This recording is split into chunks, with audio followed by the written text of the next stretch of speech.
Stonewatch. This is the Retro Rewatch. Today we're talking about the 1985 classic Brewster's Millions. And if you haven't already, please smash the subscribe button and click on that bell so you can notify if your future videos. Be sure to give this video a thumbs up. And yes, continue on with the Retro Rewatch series and another suggestion from Twitter. The question read, what's your favorite baseball movie? And you don't have to pick out from the ones that are listed. Now, for whatever reason, I'm not really sure why, but the 1985 classic Brewster's Millions starring Richard Pryor and John Candy popped in my head. Now, it's not completely a baseball movie on the fact that they play minor league baseball, but it still counts as a baseball movie, as far as I'm concerned. And I love that movie, man. I mean, even going back and doing my rewatch for this video, I still love the movie. Is it dated?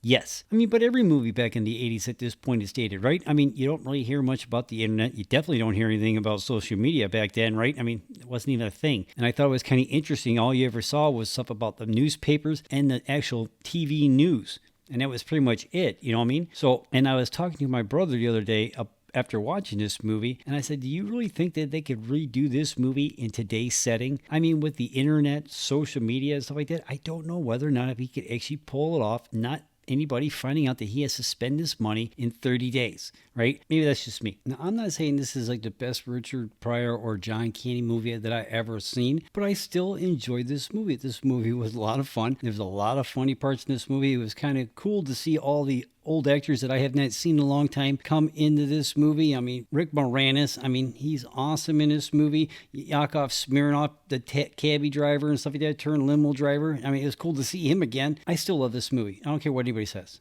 Brewster's Millions is a 1985 American comedy film directed by Walter Hill. The film stars Richard Pryor and John Candy. The screenplay is written by Herschel, Weingrod, and Timothy Harris, based on the 1902 novel of the same name by George Barr, McCutcheon, and it is the seventh film based on the story. The movie was the first film greenlit by Frank Price after he became the head of production at Universal. The director was Walter Hill, who intended to make a film with Dick Tracy, but left that project and was available. He had never made a comedy before, but had made the successful 48 Hours, which featured comedic scenes and a comedic lead, Eddie Murphy. The script was written by the writers of Murphy's Trading Places. The movie received mixed reviews from the critics and the fans. Starring in this movie, Richard Pryor, John Candy, Lynette McKee, Stephen Collins, David White, Jerome Dempsey, Jeremy Orbach, Pat Hingle, David Wall, Tova Fetchu, Hume Cronin, Grand L. Bush, Joe Grafisi, Peter Jason, Robert Ellenstein,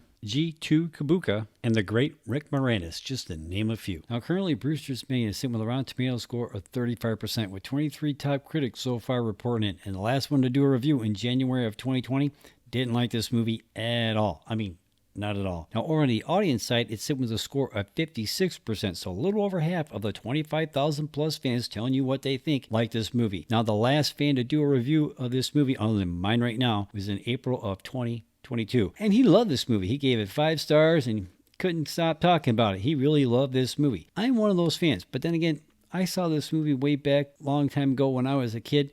I love this movie. I mean, again, is it dated? Yes. But at one time with 142 minutes, you never really feel the time. You know what I'm saying? I mean, it had a PG rating, so almost anybody could see it. Now, granted, Richard Pryor couldn't be swear as much as he'd like to, but I didn't think it really hurt the movie. I love this movie, and I still laugh at this movie. Every time I get a chance to check this thing out, I watch it. Now, with a budget of $15 million and its total worldwide box office of $45.8 million, it's no wonder this thing never got a sequel. But then again, could you actually really do a sequel to this movie? You know what I mean? I mean, could you? I mean, what, you want to see him how he spends the $300 million and see how he takes his time with it, because he doesn't have to go all that fast? I mean, I don't think you really could do a sequel to this movie. And for whatever reason, I remember this movie being, I guess, it seemed like more of a hit back then with me and my friends. We all loved this movie. We talked about this thing all the damn time. So, I don't know. I guess it's just a product of this time, maybe. I was kind of shocked to find out, doing research for this video, that there were 7 other movies that they made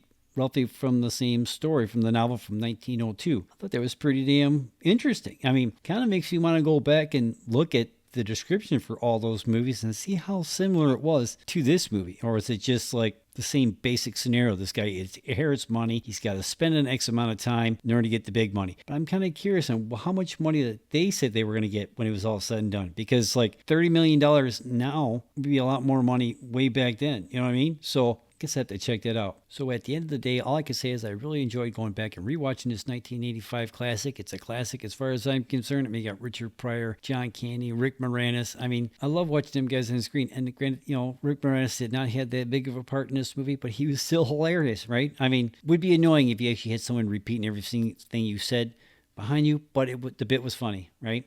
I mean, I still love this movie. It was a good-hearted movie. I mean, at the end of the day, he won, right? He got the money, he got the girl, good to go. So I don't care, man. I love this movie. I don't care what the critics say. So did you watch the 1985 classic Brewster's Millions starring Richard Pryor and John Candy? Let me know in the comments down below. What did you think about this movie? Let me know in the comments down below. How old were you when you saw this movie? And was it in the theater or was it at home? Let me know in the comments down below. Have you ever seen the other movies with the same story? Let me know in the comments down below. I haven't, but I think I'm going to go check them out because I'm very curious, right? So let me know what you think in the comments down below.